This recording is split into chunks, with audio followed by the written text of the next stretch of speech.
I love the N64. Even though I was fortunate enough to have both the PlayStation 1 and 2, as well as the original Xbox, growing up, it was easily the system I played the most. As I've been slowly setting up my game room here, I've been trying to have it so that each of my systems are easily available to play, and as far as my N64 is concerned, there's still one problem area: the controller. Don't get me wrong, I actually like the original N64 controller quite a bit, but much like a lot of things from the 90s, it hasn't really aged very well. In today's video, I'm going to be looking at two controllers that give a more modern experience for the Nintendo 64. They are the Hyperkin Admiral and the Brawler 64 wireless. Let's see how these two stack up against each other.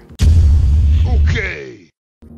Let's start off with probably the most popular option of these two controllers, and that's the Brawler 64. Made by the company Retro Fighters, the Brawler 64 initially released a couple of years ago as a wired controller and now has received a wireless option. Out of the box, you get the controller itself along with a 2.4 GHz wireless dongle, which has a slot for a memory pack if you have one. There is a USB-C cable, some documentation, and a little Retro Fighters keychain. You can currently find this on Amazon for around 50 bucks, and it comes in 4 options to choose from for colors. You have the Funtastic inspired colors of red, green, and blue, and the more traditional gray color, which is the one that I ordered. To use the controller, simply plug your dongle into the N64 controller port and turn on your N64. You should see the light on the dongle start to blink. Hold down the start button to pair, and you're good to go. The first one of these that I ordered actually ended up having a faulty wireless dongle that refused to sync at all. After doing some digging online, it doesn't appear that a lot of people have had this problem. So I'm just going to chalk this up to me having bad luck. The replacement Brawler 64 that I received ended up pairing just fine.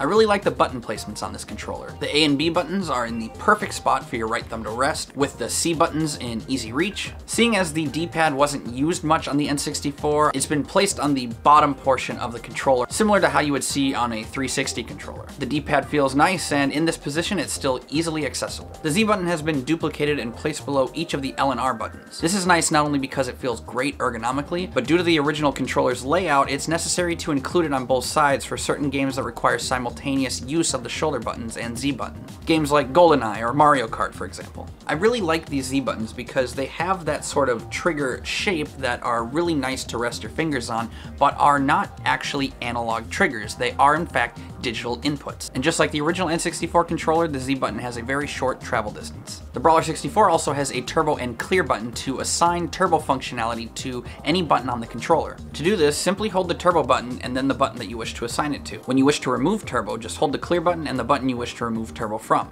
After using this for a while, I have discovered that with the turbo function, I could, for example, assign A and B to both have their own turbo functionality. That being said, it does seem to vary from game to game what buttons can be assigned turbo. For whatever reason, in certain games, some buttons will be allowed to have the turbo functionality while others won't. So it doesn't seem to be a completely perfect science, so your mileage will vary depending on the games that you play. Overall, the controller feels really comfortable in the hands, and the buttons feel good, albeit maybe not as premium as the original N64's buttons.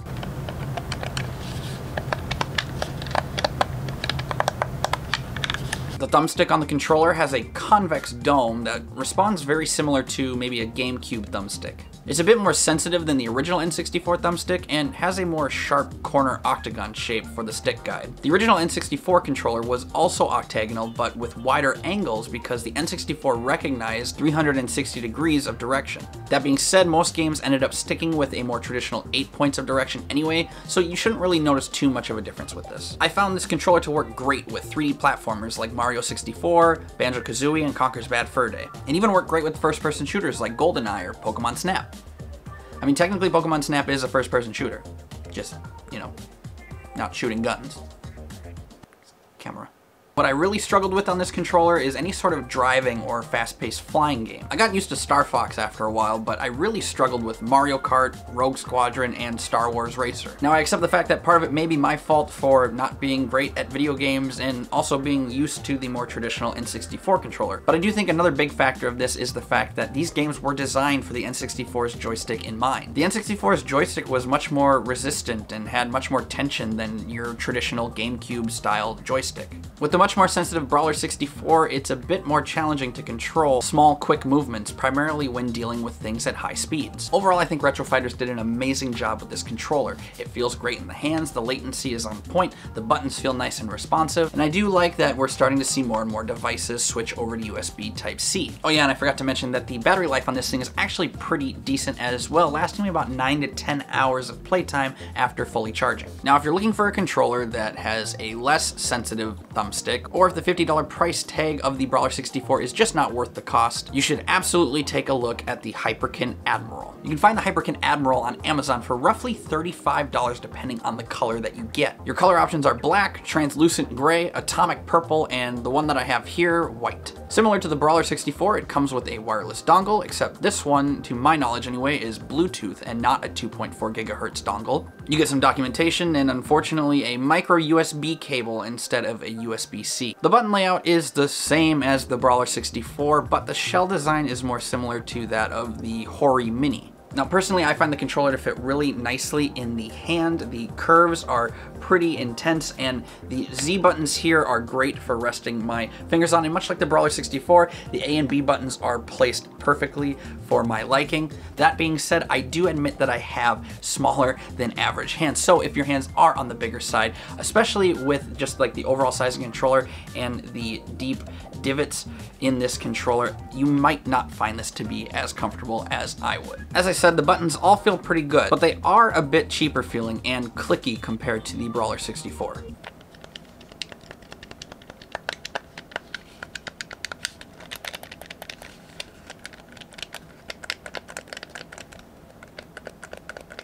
The battery life, I would say, is okay. It's not as good as the Brawler 64. It only lasts about 5 hours after fully charging. One of the more unique features about this controller that stands out from the Brawler 64 is that the Bluetooth dongle not only allows you to use a memory pack, but it also allows you to dump the save files from it onto a micro SD card via the micro SD card slot. But in my opinion, the real winning feature on this controller is that thumbstick. I don't really know the best way to describe it other than by saying that this thumbstick has a much more tense feel to it compared to the Brawler 64. I've done both GameCube thumbstick mods and have tried the Brawler 64 for a while, and this sort of N64 trait to the stick where there's almost a little bit of resistance when using it, it's really great in my opinion. The one thing I'm slightly worried about with this thumbstick is after using it for only a few weeks, it has already started to show slight signs of degradation in the rubber. I'm not entirely sure if it's just a random fluke on my part, but it is something that does concern me over the long run of this controller. If something does happen to it and it ends up falling apart, I'll let you know in the comments down below. Despite the little nitpicks, both of these controllers are excellent alternatives to the original N64 controller. As far as answering the question, which one would I recommend?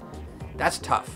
Real tough. You see, for me, I really like the ergonomics and the buttons on the Brawler 64 overall. No question in my mind, it's the more premium feeling controller of the two, and it's the one that I think would last the longest over time. But for me personally, it's really tough because the number one thing I look for an N64 alternative is the thumbstick, and I really like how this thumbstick behaves. I really wish I could take the thumbstick out of the Admiral and put it into the Brawler 64. That would be my perfect N64 controller. It's just such an important factor for me. It's arguably the real defining component of the N64, and it's what the main focus was for most of the games designed for the system. Others may disagree and prefer the Brawler's thumbstick to the Admiral, but I really think that because the Hyperkin feels like it has less give and less sensitivity, at least in my mind, it closer emulates the feel of the original N64 stick, and requires less getting used to. So I think going forward, I'll most likely be using the Admiral. Well, that about does it for this one, ladies and gentlemen. Thank you so much for watching this video and checking out the channel. Let me know in the comments down below